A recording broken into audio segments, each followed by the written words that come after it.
What's up, YouTube? So today I'm talking about what I would do differently if I started karate today. Just some background about myself. I've been training since I was 5 years old, never stopped, cross-training a lot of different styles. I've owned a dojo before. I've taught many classes and gone through many different schools. I've probably personally taught a few hundred new white belts in my lifetime. So these are things I would have focused on if I started today.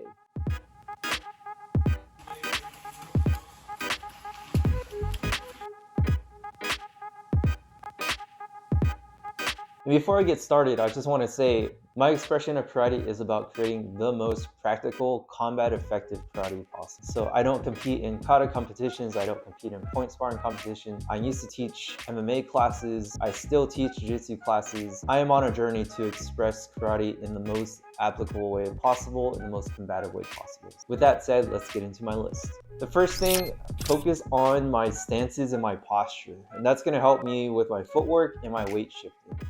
A lot of times people focus on just trying to punch fast or kick fast, but they're always off balance when they resettle their feet. So I would personally think about my training as a way to develop my coordination and my balance and body shifting.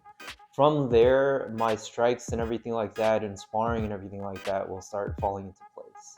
Number two, don't memorize full-on katas outside of the class. I know within the class, when you're a new student and you have to listen to your instructor, your sensei, you're going through katas from beginning to end. But when you review those katas at home, when you practice, when you solo train, just pick 2 or 3 movements in each kata and rep those out over and over again and treat them like combinations, right? So if you think about boxing combinations or kickboxing combinations, max there may be 2 or 3 moves. You're doing a disservice to yourself if you're just trying to memorize a form from beginning to end without having any context and without having any emphasis on what you're actually doing. That comes to point number 3. Understand why you're doing what you're doing. This goes all the way down to why your foot is placed at that exact spot on the floor. Why is your hand pointing out and not pointing in? Why is your form above your head at an angle? Stuff like that. Ask why, and ask why early. That way you're not just following blindly to someone's instruction. And you don't have to be super disrespectful about this. You don't need to ask why for every single little thing. But if you learn middle block and you learn details of the block, you practice that for a few weeks, and then you have to figure out, why am I doing it like this? And what are other styles doing as well?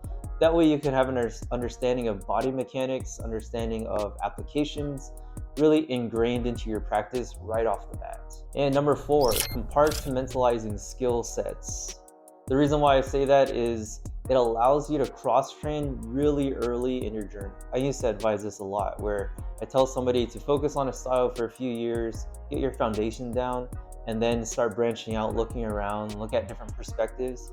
But if you think about striking as an art, kicking as an art, grappling as an art, throws as an art, it allows you to compartmentalize those skill sets so that you can start branching out and really expressing your own martial arts right off the bat. If your karate school doesn't have a lot of emphasis on throws, maybe go to your karate school majority of the time and then supplement that with some judo classes here and there, or find a judo instructor and get some private lessons. So this allows you to understand the entire breadth of combat right off the bat. So number 5, old school training tools aren't a replacement for modern tools.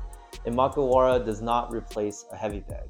But with that said, I would still have done Makiwara right off the bat, not to learn how to condition my knuckles for punches, but more about learning about my kinetic chain. So what I mean by that is, when you punch something that gives you a spring-like feedback, you're really forced to lock in your structure and really build a strong foundation, rather than just hitting a heavy bag and trying to get cardio in, or trying to get reps in, and trying to get some fitness or exercise in.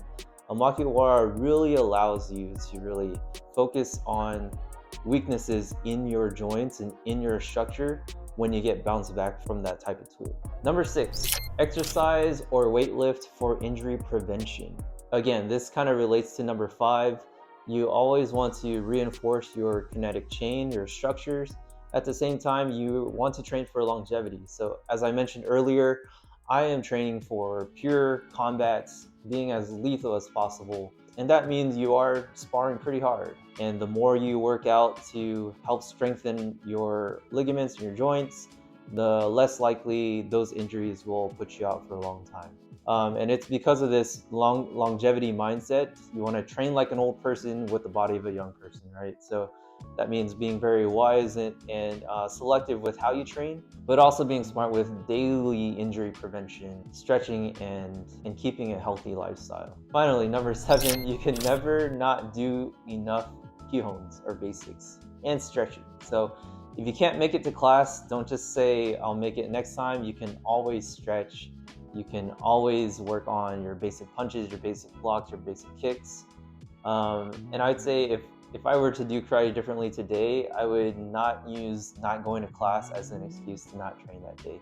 So I would always just, at the bare minimum, stretch and stay limber, move around, shake out, or just go through your basic katas or the forms that you know. If you only know half of one form, just rep out that half of one form until your next class. There's never an excuse not to be training a little bit every single day. So let me ask you guys who've been training for a long time, if you had to start today in 2023, what would you do differently and how would that affect your training?